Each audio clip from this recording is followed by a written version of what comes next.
All praise to the Most High, through His only begotten Son, Amashiach Yahushua, the one that the whole world called ignorantly Jesus Christ. So, brother and sister, another video to edify the 12 tribe of Israel and the heathen, if they're willing to learn. So first and foremost, this video is about marriage. What is marriage? Do we need a pastor, a priest, or do we need somebody to really approve it? Or do we need God? Let's find it out. So I have a couple of scriptures I might be bringing up. First and foremost, I'm going to read out what is the definition of marriage from the Zondervan Bible Dictionary. You can get yourself a Bible dictionary. This one, there's so many. You know, I do have another one too. I think I do have one that is also good. Two more actually. So, but this one is quite helpful. So I'm gonna read. So this is the definition of marriage, right? From the Zondervan Bible Dictionary. It says marriage is an intimate, personal union to which a man and a woman consent, consummated and continuously nourished by sexual intercourse, right? And perfected in a lifelong partnership of mutual love and commitment. It is also a social institution regulated by the word of God and by the law and custom which a society develops to safeguard its own continuity and welfare. So, let's see. Now, after I said that, this is literally make it clear that the marriage was instituted by God. We don't need a government to get married. We don't need a pastor to get married. We don't need a priest. It was not a law in the beginning, in the first 5 books of Moses or the Torah. It was not a law. We didn't need a priest to get married. When to get married or the definition of marriage is when somebody sleep with a virgin. That's your wife. But how is it done? Based on the Bible, or biblical to the Hebrew Israelite, it was to the man to ask for the hand of the girl from the father. Sometimes the agreement could be between the father of the man and the father of the maid or the virgin. Always like that. Sometimes they may be asking a brother, but often you need a father. Mostly the father of the daughter, and you usually give them what? A dowry. Today they don't do that. It used to be dowry. There was nowhere the Most High said to use a ring. So without any further ado, I'm going to go to the book of Genesis chapter 1 verse 27. I'm going to go to the book of Genesis chapter 1 and verse 7. So because that was the beginning. So this is the book of Genesis chapter 1 and verse 27. So God created man in his own image. In the image of God created him, male and female created he them. So the Most High, he created female and male. So he created what? He created John and Rebecca. The Most High did not create John and Robert. Okay? The Most High did not create Maria and Marisa. No. The Most High created a woman and a man. Okay? So anyone who do the opposite, whether it be woman versus woman or man versus man, that's evil. That's it going against the Most High. And Christ, he brought this. I'm going to go to the book of Matthew actually. I'm going to go to Matthew chapter 19. And I'm going to look what I'm looking for. This is the book of Matthew chapter 19. And I'm going to read verses 4. And he answered and said unto them, this is Christ. Have you not read that he which made them at the beginning made them male and female? So Christ was letting the people know, the Jew in this time or at that time, that the Most High created only one, is a male and a female. He didn't create John and Jonathan, okay? And he did not create Maria and Marisa. No. Okay, he created Jose and Maria. That's how the Most High made it. All right, and said, for this cause shall a man leave father and mother, okay, and shall cleave to his wife, and that one shall be one flesh. So they become one flesh, both of them. Not physically, but spiritually. Okay, on the spiritual level. Wherefore they are no more twain, but one flesh. What therefore God had joined together. You see, so I want you guys to pay attention to this word. It didn't say a pastor, because the Most High is the one that set up everything. He's the one that blessed the marriage and ordained it. He said, wherefore, this is the verse, it says, wherefore they are no more twain, but one flesh. What therefore God had joined together, let no man put asunder. So who is that person to go and divide them or separate them? The only time you might separate from your wife is when she commit adultery. That's the only case you pull her away. But beside that, you can't pull her away, right? If she be a heathen, at some point when you read our forefather, they put a heathen woman away. They did put them away. They did. Though some of our forefathers, they married the heathen woman. We got a couple of cases, right? But however, the Most High say we should marry the woman of our nation. However, if you want to play the hard-headed, you can go for whatever you want, but guess what? When the thing happens, when they draw you away, you got to bear the consequences, okay? Just be aware of that, right? I know many of us, we didn't know this stuff before, and we put ourselves into it, right? So, however, the young one, the one coming, we shouldn't be making the same mistake. So I'm going to go to the book of Mark, chapter 10. This is the book of Mark, chapter 10. And I'm going to read from verses 5. And Yahushua answered and said unto them, for the hardness of your heart, he wrote you this precept. But from the beginning of the creation, God made them male and female. So again, in the book of Mark, Christ is repeating the same thing. That's another precept, because the Most High say precept must be upon precept, line upon line, here and there, then labor, right? So he said, for this cause shall a man leave his father and mother and cleave to his wife, and they twain shall be one flesh. So then they are no more twain, but one flesh. Wherefore, no, what therefore God, again, is not a pastor, is not a priest. You ain't need no ring, you ain't need none of those things. You don't need the approval from a politician. You don't need it. The Most High already said it. Once you sleep with a woman, that's your wife. Straight up, you can't pull her away. We didn't know this before. I didn't know this before. That's why Paul said, when I was a child, I speak as a child. But when I grew up, I speak as a man. So you didn't know before. We ain't blaming you for that. We are not blaming anyone for that. We didn't know. But now that you're learning, you're waking up to our video, to the Hebrews that are scattered throughout the four corners, waking up, bringing video, you must keep this commandment. And you must teach your kid, your daughter, you got to keep them virgin, clean, not to get into early weakness. It's important. This is to help out our society, our nation, the 12 tribes of Israel. It's very, very, very, very important. Okay? It is very, very important. So, I'm going to ask you again, we must keep our family in order. It's very, very important. It is very, very important. So I'm going to continue. I'm going to go to the book of Genesis again, chapter 2, and verses 21 through 24. I'm going to go over there. This is the book of Genesis, chapter 2, verses 21 through 24. And I'm going to read it. And the Lord God caused a deep sleep to fall upon Adam, and he slept, and he took one of his ribs, and closed up the flesh and stayed thereof. And the rib which the Lord God had taken from man, made he a woman, so a woman, and brought her unto the man. And Adam said, this is now bone of my bones, and flesh of my flesh. She shall be called woman, because she was taken out of man. So actually, that's the definition of woman. Woman just means out of man, came from man, because the Most High took the ribs from who? Adam, to make the woman, right? And I'm going to continue.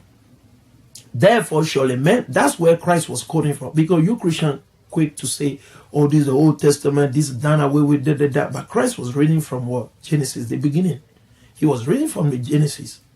Okay, but you Christian quick to talk about just Paul, like you want to read this or this Old Testament. You don't understand the Bible. You need to humble yourself, keep quiet, and learn before you trying to rebuttal. You got to learn first. So I'm going to continue.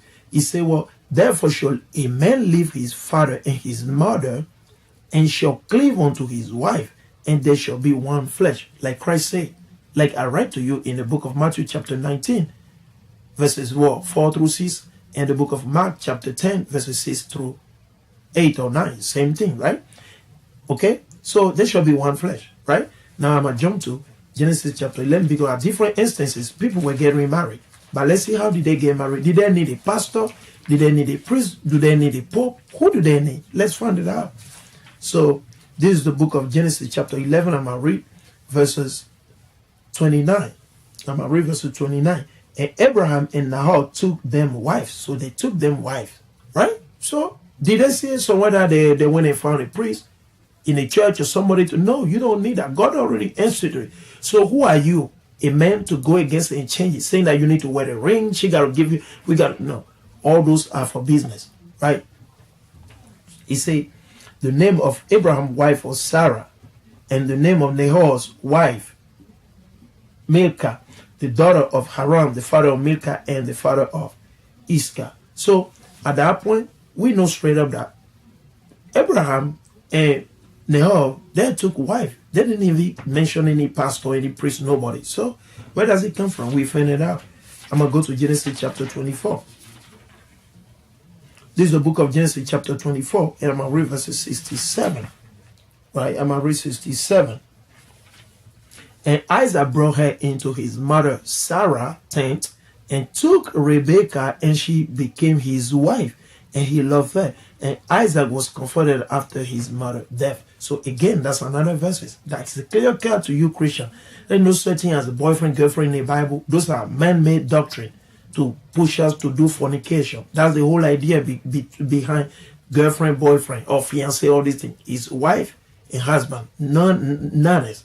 That's the only thing. The Most High set it up. But if you want to go against it, you want to rebel, it's up to you. You know, our job, our duty is to edify the people. So this is the book of Exodus chapter 22. I'm going to read verse 17, and I'm going to read it.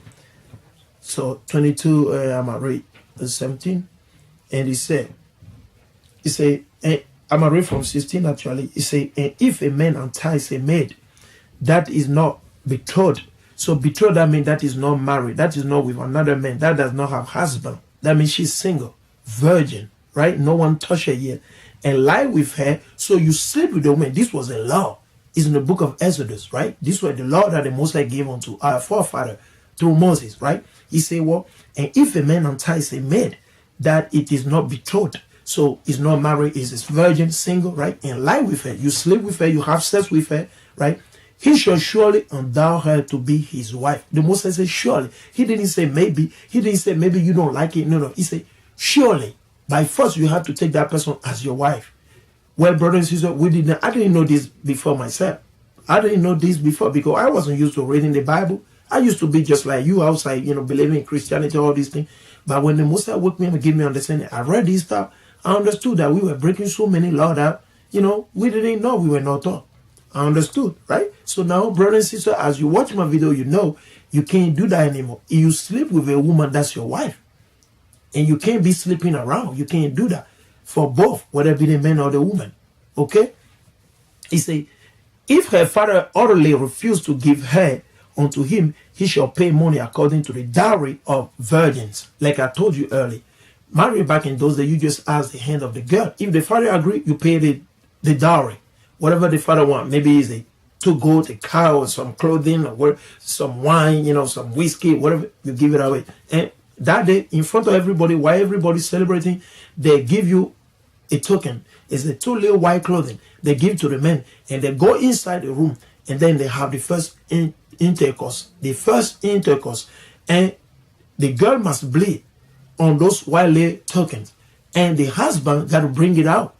Because if she does not bleed, that means what? She has already been, she already slept with somebody. So she commit already what? Adultery or fornication. And what does it mean? Based on the Mosaic law, the father must be punished and the girl as well. Okay? So just be aware, man. It's not going to be like you never heard of it. We're trying to edify you guys. So that's what we're just doing, man.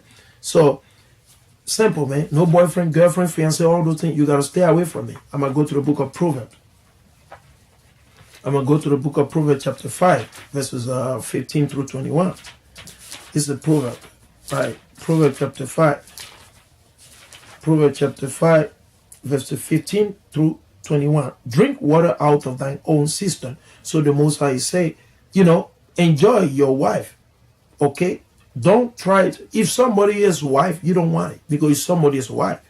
Right? It's somebody's wife. You can't sleep with her because it's somebody's wife. Okay? He said, and running waters out of thine own well. Right? He said, let thy fountain be dispersed abroad, and rivers of water in the street. So this was a dark saying that was used by who? Solomon, right? Let be only thine own, so thy wife or thy wives, because when you read in the Bible, you see places where the brother, the prophet, they have multiple wives. There is no law that goes against it. But however, this time we live in it, we don't suggest that. We suggest everyone with his own wife. Every man with his own wife. Every man with his own wife. To stay out of trouble, everything. Right? We know Christ used parable to refer to as the kingdom of the... That's good. That's fine. But guess what? For us, we must keep the commandment first and do everything righteously. Then when the kingdom is set up, it's up to the Most High if you want to give it to us or no. You see what I'm saying? So, listen, every man get one wife. One wife. One wife. Okay? And I'm going to continue. He said, let that fountain be blessed and rejoice with the wife of thy youth. Let her be as the loving hand and pleasant roe. Let her breast satisfy thee at all times, and be thou ravished always with her love. And why wilt thou, my son, be ravished with a strange woman? A strange woman, a woman of other nation, or a woman that you don't know, like a prostitute, something like that, right? Or a woman, because you look at her, she look like a kind of like beautiful, you fall at her beauty. That's why the Most High say, fall not at the beauty of a woman. Because once you do that, you can literally you lose your life for that, right? He said, and embrace the bosom of a stranger, for the ways of a man are before the eyes of the Lord, and he pondered all his going. So someone letting us know you can't do that, right? This is the book of Proverbs chapter 18 verse 22, and I'm reading. It says, whoso findeth a wife findeth a good thing and obtain favor of the Lord of God. So you see, he didn't say you need to go see a pastor to bless you, all this. You don't need that. It's nowhere to be found in the Bible. The Most High never say that. I'm going to go to the book of Ecclesiastes chapter 4 and verse 9 through 12. I'm going to read it. Two are better than one. So the Most High say two are better. Is a woman, is a man and a woman. Okay? Because they have a good reward for their labor. What is the labor? The sexual intercourse. After all, they got a baby. Is a blessing, right? Which in heaven. For if they fall, the one will lift up his fellow, because the man can lift up his wife. And when the man is going through hard time, the wife also can help out if she fear the Most High. If she fear the Most High, not trying to run her mouth over the man, right? Let's continue. He said, but woe to him that is alone when he falleth. So the same goes in the brother who love, right? So if two come together to do a work, they are stronger than one person trying to do it. It's important. The union, that's mostly what he's talking about, right? For he had not another to help him up. Again, if two lie together, again, if two lie together, a man and a woman, not a man and a man, okay? Not a woman and a woman, then they have heat. But how can one be warm alone, right? And if one prevail against him, two shall withstand him. And threefold cord is not quickly broken. So they say the union, that's what he was pushing for. I'm going to go to the book of Ecclesiastes, chapter 36, verse 24. Ecclesiastes, right? The one in Apocrypha. So this is the book of Ecclesiastes, chapter 36 and verses 24. And I'm reading. He that getteth a wife beginneth a possession. So your wife is your possession. But having said that, it doesn't mean to beat your wife. Okay? Woe unto you, brother, that beat your wife. You can't do that. That's evil. If you love yourself, you shouldn't be beating your wife. I'm not saying marriage perfect. There might be ups and downs, but you cannot lift up or raise up your hand on a woman. That's evil. Okay? That's why it's tell you. Christ, we sin against the Most High. We sin against the Most High in our thought, in our whatever we do. We are not perfect yet. We're striving for perfection. So you, brother, you should be raising up your hand on the woman, because the woman is of a weaker vessel. Though they might be running their mouth, but you got to be patient. You got to rebuke them with the scripture. And you show them love by bringing out the scripture. But you can't leave your hand out on the woman. You can't do that. That's evil. Straight up, I tell you, man, I don't like any men that do certain things. You can't do that. Especially on your wife, you can't do that. Your wife, you can't do that. Okay?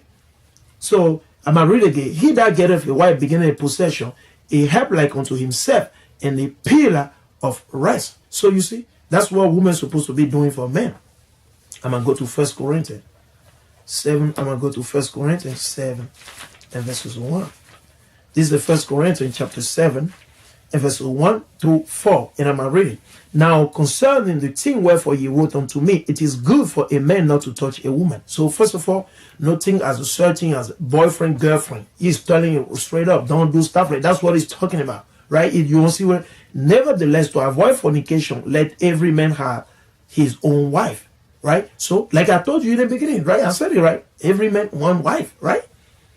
And let every woman have her own husband. Let the husband render unto the wife do benevolence, and likewise also the wife unto the husband. The wife had no power of her own body. So the woman does not have power over her own body. Like today, the feminist movement, oh, I can do what I want, I can abort it. That's evil, okay? And always the Christian. Because when you look at the Arabs, or like, except for the Arab that be born over here, maybe they want to follow the Western, but the one that down in their hometown, they don't do stuff like that. They don't rise up and go against their husband. No, it's always the Christian woman, man. They hate God. They hate God, right? So I might say the wife had no power of her own body, but the husband, you see, the husband, right? And like it was also, the husband had no power of his own body, but the wife. So, you know, it's very simple. I'm going to go to Colossians. I'm going to go to Colossians chapter 3, verses 18 through 19. This is the book of Colossians chapter 3, verses 18 through 19. It says, wives, submit yourself unto your own husband as it is fit in the Lord. So you have to submit yourself to who? Your husband, right?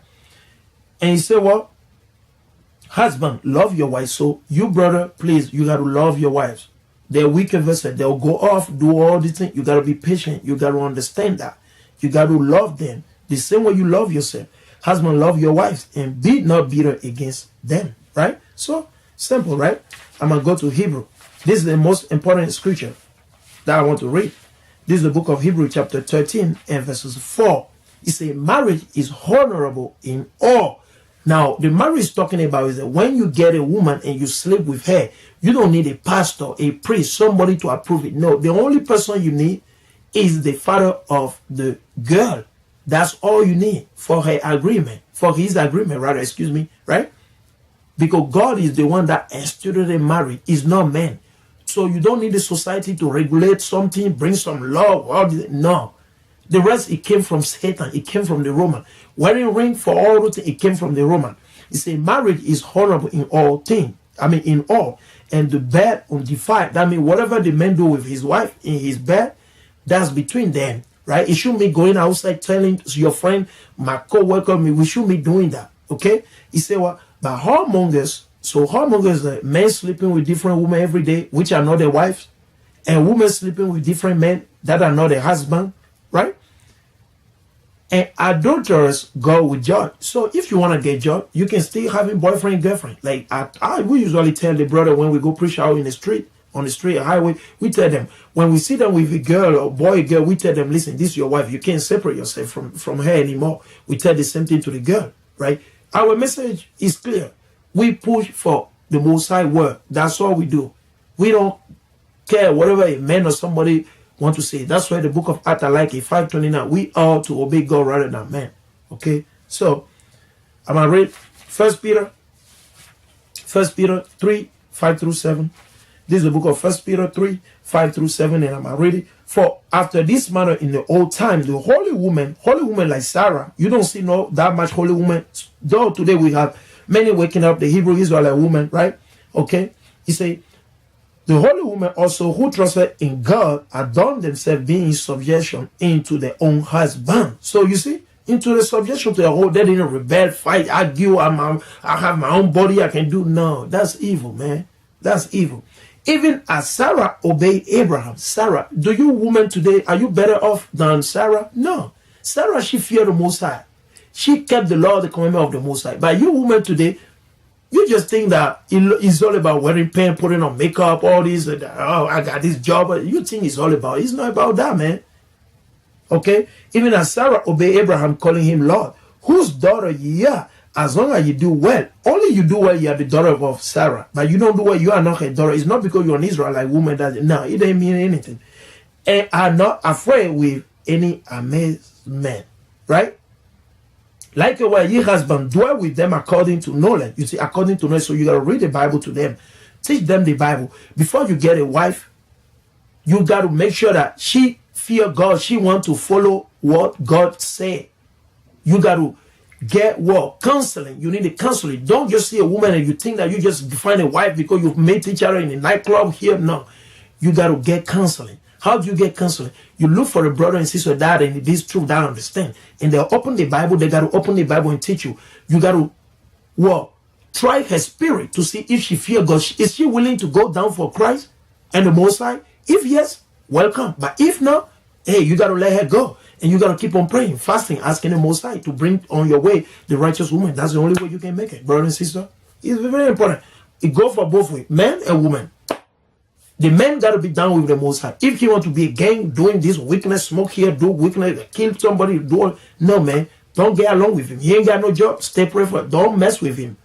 Okay? A man must be working, going out back and forth, providing for the family. In general, I know we live in a different society where the woman wants to be on the top, but it is what it is. I'm going to read 1 Peter chapter 4, verses 8, and I'm going to read it. He said, and above all things, have fervent charity among yourselves, for charity shall cover the multitude of sins. So, charity. And the last scripture I'm going to bring out to close out, I'm going to go to the book of Ephesians. So, it's very, I'm going to read it again. For you, brother and sister, it's very, very important. So, it's not going to be confusion later on, because people always misinterpret things that you say on video. So, in a video, this is the book of Ephesians chapter 5, verse 24. And I'm going to read it. It says, therefore, as the church is subject unto Christ, so let the wives be to their own husband. Let the wife be unto their own husband. He didn't say to do whatever you want. Okay? Unto their own husband in everything. Husband, love your wives, even as Christ also loved the church. So you men need to love your wife. You can't be your wife. I say it again. You can't be boyfriend and girlfriend. Done with that game. Before you do anything, call it so. You got to be your wife and be ready. You need a job. You got to have a job. It could be whatever job, at least you bring in some income, whatever you can sustain your family, do whatever is the most important. We got to keep God's commandment overall. And he's going to enlighten us through Christ and the Holy Spirit. Husband, love your wives, even as Christ also loved the church and gave himself for it. So with that, brother and sister, I'm going to say all praise to the Most High. I hope this video was edifying. Shalom. And I'll see you